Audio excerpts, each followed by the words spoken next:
राम नाम सुमिरन किया। भोलेनाथ ने सती जी को बिठाया। तभी देखा आकाश मार्ग से सभी देवता कहीं चले जा रहे हैं। सती जी ने पूछा, महादेव ये लोग कहां जा रहे हैं? भोलेनाथ ने कहा, देवी ये सब आपके पीहर जा रहे हैं, आपके मैके जा रहे हैं, कनखल हरिद्वार। बोले क्यों जा रहे हैं? आपके पिता दक्ष ने एक यज्ञ रखा है और उसी यज्ञ में ये लोग पधारे हैं। तो सती जी को बड़ा आश्चर्य हुआ कि देवताओं में तो महादेव आप हैं, आपको निमंत्रण नहीं मिला। बोले नहीं मिला, इसलिए हम नहीं जाएंगे। तो सती जी समझाने लगी, भले ही गलती से हो गया होगा, डाकिया पहुंचा नहीं पाया होगा, पोस्ट ऑफिस विभाग का दोष होगा, निमंत्रण तो भेजा होगा आपको। बोले नहीं भेजा है, इसलिए हम नहीं जाएंगे। फिर समझाती है कि न मिला हो निमंत्रण, पिता का घर है, जाने में क्या दिक्कत है। बहुत दिन हो गए, मेरी बहनें मुझसे नहीं मिली है, मां से मिलूंगी। किसी भी नारी के लिए मैके की याद बहुत बड़ी होती है। कारण भी है उसका, आदमी तो अपने ही घर में रह जाता है, पूरा घर, सामान, जिंदगी, रिश्ते नाते छोड़ के आती है। एक झटके में जिंदगी पूरी बदल जाती है। बोलना आसान है कि अरे इसे तो केवल अपने मैके वालों की चिंता रहती है। अरे उसके सब वही है, आप आ गए, आपके लिए जब इतना ख्याल कर रही, तो जो उसके अपने थे, जहां जो आप अपना छोड़ के चले जाइए, कुछ दिन वहां रह लीजिए तो समझ में आ जाए। तो इनको बहुत याद आती है मैके की, सती जी को, और कहती हैं कि मुझे ले चलिए।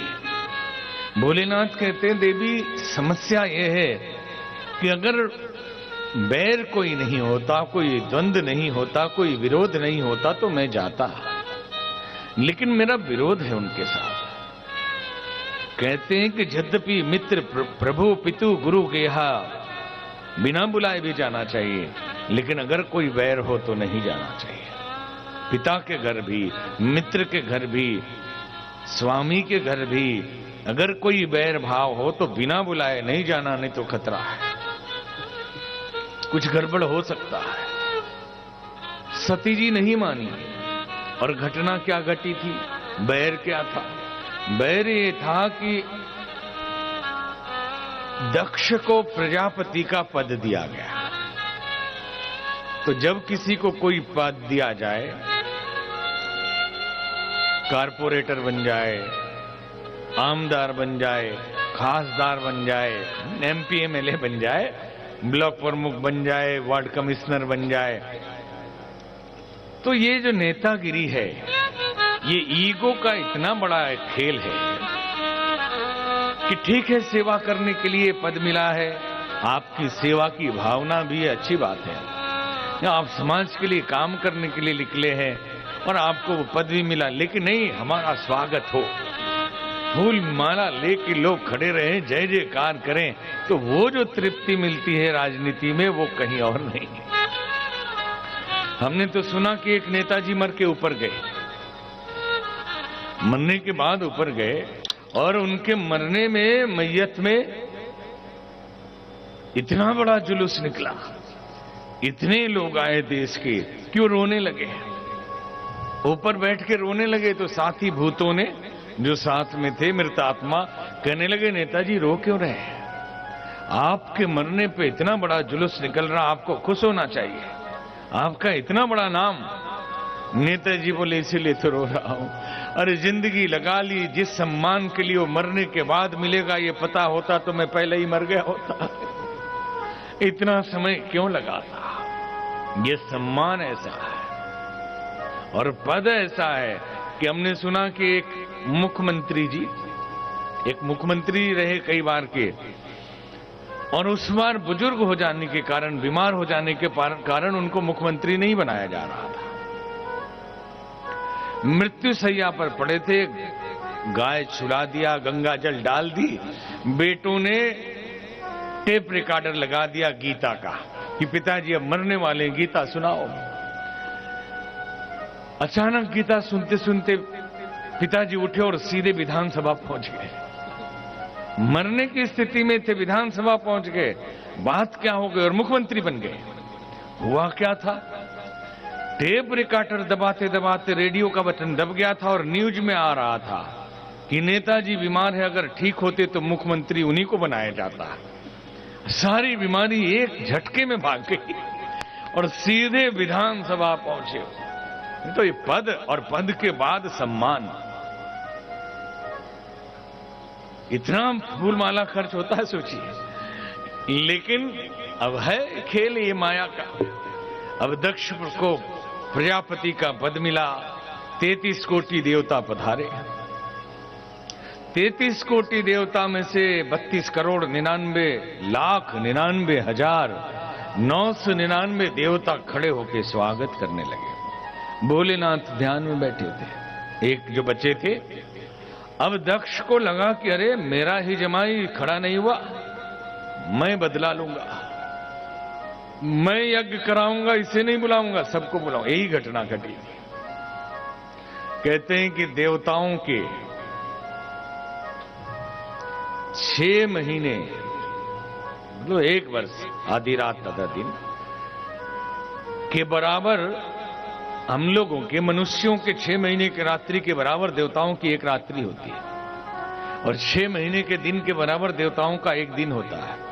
और हजारों हजार साल तक देवता अपने पद पे रहते हैं तो ब्रह्मा जी का 1 पल होता है। और ब्रह्मा जी चतुर्योगी कितने बार गुजार लेते हैं, सतयुग, त्रेता, द्वापर, कलयुग, तो जाके शिव जी का 1 पल होता है। अब उतने में कौन आया, बैठे रहिए, बुला लेंगे अभी थोड़ी देर में। तो कौन उसके बीच में आया, उनको क्या पता, वो ध्यान में बैठे हुए हैं। ध्यान में भोलेनाथ बैठे हैं। चींटी आ गई अपनी सेना लेके और हाथी से बोले, अरे चींटी, हाथी तूने मुझे सलाम नहीं किया, देखो मेरी फौज कितनी बड़ी है। तो हाथी को कुछ पता चलेगा। ठीक वही हालत हुई और नाराज होकर उन्होंने यज्ञ रखा और कहा, इस यज्ञ में नहीं बुलाऊंगा, बुला लो अगर जाना है, उनको दिक्कत है। आ जाओ, आ जाओ भाई, आ जाओ। बोलिए श्यावर रामचंद्र भगवान की। थोड़ा कीर्तन गाना। श्री राम जय राम जय जय राम, श्री राम जय राम जय जय राम, श्री राम जय राम जय जय राम, श्री राम जय राम जय जय राम, श्री राम जय राम जय जय राम, श्री राम जय राम जय जय राम, श्री राम। सब लोग आइए।